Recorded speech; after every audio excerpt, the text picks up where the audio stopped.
we need to talk about Forspoken. Now, I just want to tell you this from one gamer to another. What is up with this game? I just got done beating this entire game. I'm going to try to not give any spoilers in this video or anything, but wow, was that an experience, and not always in a good way, and let me explain. I actually had some pretty high hopes for this game. It looked pretty good when I saw the different trailers and things for it. It looked like it was going to be a lot of fun, so I was actually pretty excited. And I'm gonna, the TLDR is, I was extremely disappointed in this game. It was actually pretty bad. It was a pretty bad game overall.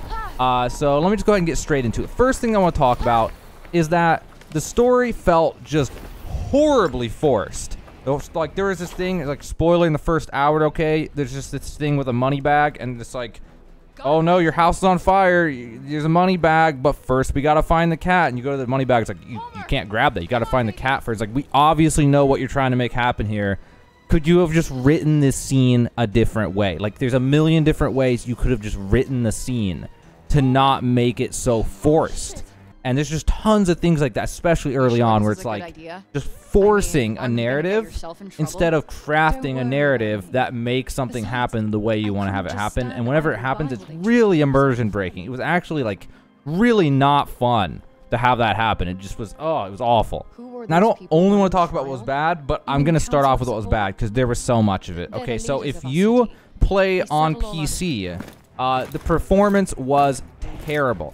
I actually had to turn all my settings to low in order to get frame rate dips to not go below 30, because random parts the frame rate will dip below 30 on PC if you don't have like a 2000 or especially 3000 series graphics card or higher. And I have like a 1080. If you have that or lower, it's just going to be a disaster with frame rates. But that doesn't really bother me so much, but you should be aware of it, that it was crazy, and I couldn't play with high graphics without getting like 15 FPS frame dips just purely off the graphics card not being able to keep up.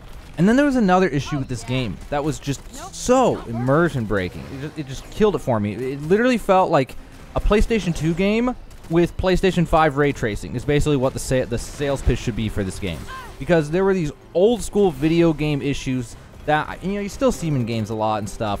But there's like these weird issues, like in the very beginning, there's a scene where it's like, oh no, these people are looking for me. I'm hiding behind a traffic concrete block thing.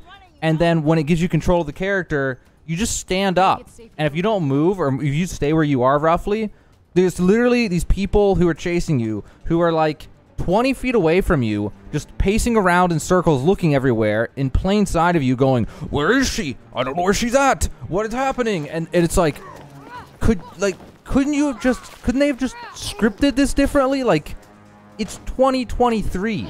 We have the technology to just make a different script, a different story, where you don't have something happen where you can just stand around and just stare at the villains and they just are like, where is she?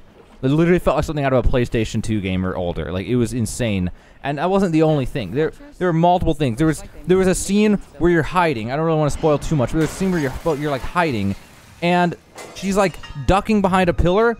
Except she's literally just sitting there with her head just completely exposed and acting like she's covered, where like no human being in the history of mankind would literally ever do that. And there's like no excuse. It's like video game technology, you can script these cutscenes any way you want. Like, any normal person would lay down behind the pillar. And I don't know if it's just laziness or who was in charge to make these weird decisions, but it's like when you're playing and all this stuff happens, you're just like, the story's forced. There's these weird just laziness things where you're like, oh no, I'm hiding and only my lower half's hidden, and they're just like, where is this person or something? And it's like, not even that, and it's like, that's not even like that's happening in gameplay. That's happening in a cutscene. And it was just so weird. It was so weird. Just, oh my god, it was actually like it was just terrible. Honestly, that part of it was just awful. But I hate to break it to you guys, that wasn't even the worst part. I want to pivot now to what was actually the absolute worst part of the entire game. And that is the fact that this game is what I would call a hand-holding simulator. It had a lot of potential to be extremely fun. This game could have been so much fun. There's a huge open world, like there's so many things to find. It actually would have been so much fun to just explore and find things and discover things and find new ways to get to new areas and all this type of stuff. It would have been so much fun. Except for one problem, which is they hold your hand every step of the way. the map has an icon for literally everything, even down to the treasure chests. So if you're like, oh, I want to go, you know, get 100% in this area, it's not like an adventure. It's not exploring. It's literally just chores.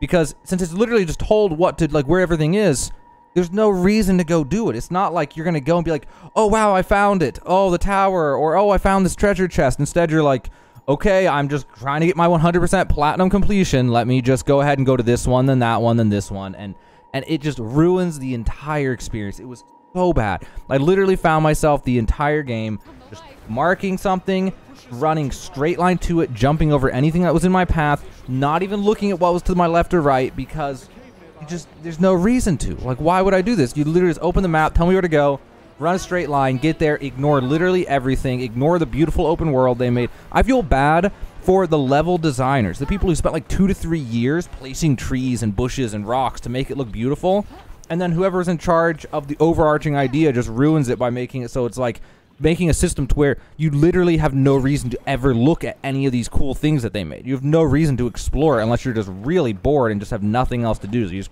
crack open this game and just start like marking off your list of chores, basically. It was literally the thing that killed the game for me. Like, why would I go do anything? Why would I literally go do anything when I already know where everything's at? There's just no point unless I'm just trying to get Steam achievements or something. So that kind of killed the game. That took all the fun out of the open world. It might as well not even have been open world. It was insane.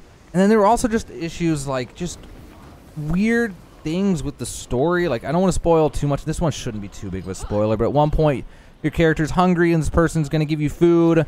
And then she just busts out an apple and is like, the person's like, oh, you had that apple all along? Takes the apple, and the whole scene is scripted as if this apple is actually like a filling food. Like, she just gave her like a jar of 6,000 calories of protein powder or something. She's just like, an apple. Damn, like that's enough food. Like, they didn't say that, but that's totally how it felt.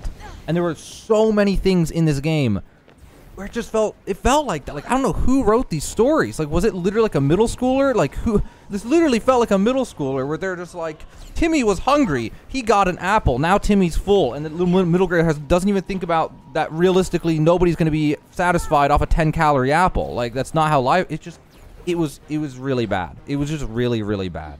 Okay, so now that I crushed your hopes and dreams about this being a good game, now that you realize that a lot of this could be really bad, maybe you shouldn't buy it. Let me actually pivot to what was good, though, because, you know, I enjoy all sorts of games. I've even enjoyed Crunchling Adventure from a floppy disk in a cereal box. Okay, like, I can have fun playing just about any game, and I was still able to have some fun playing this game, and I'll tell you how and why and what was decent about this, okay? So, overall, the combat was pretty fun. I assume it would have been more fun at higher difficulties, but I didn't really play on a higher difficulty just because I was just trying to make content and stuff, so I just kind of wanted to see what the game was about and stuff. But if you play it on a higher difficulty and your whole obsession was challenging yourself, then maybe it could be fun. The mechanics were fun, but I don't know. It has potential. It just depends on you, and if you know, could have fun doing that for whatever reason. But yeah, mechanically, it was pretty well sound. Like, it was just sound. It was really well done combat. Lots of, you know, mechanics and different things and new abilities to get and stuff. So it was kind of fun. And then the voice acting overall was not bad. I read reviews that said the voice acting was terrible. I didn't really feel that. I went through and the voice acting was fine. Like, I don't know. It may have been some things here or there, but overall, it was actually surprisingly fine compared to the reviews that I saw. And some parts, it was actually pretty good, especially when they're trying to be funny. And then the other really good thing is that the movement and parkour in this game was actually insanely fun. Like, that was hands down the best part of the game, was just running around, jumping on things, jumping over rocks, and just like zigzagging all over the place and just basically being on like a jet-powered mount by just running around on foot. Like, that was actually really fun. Hands down the best part of the game. It made it so much fun, which is why it was so disappointing that they ruined the open world experience, because with that movement system and the open world experience that could have been, it actually could have been a banger of a game. It could have been so much fun to explore and find new things and cool side things and stuff. And that kind of got robbed from us by them just putting markers for literally every single thing and telling. Not only put markers, they're literally like, here's a town. Here's what you get from the town. It's not even like go here and you'll get something cool. It's literally like go here and you'll get this upgrade or this. You'll get a necklace or something. It's like, why? Like I don't even get the adventure of, oh, there's a town. What will I get from this one? It's like, oh, I'll get a necklace. Okay, well, I don't need a necklace, so I'm just never gonna go there. Like it was just unfortunate.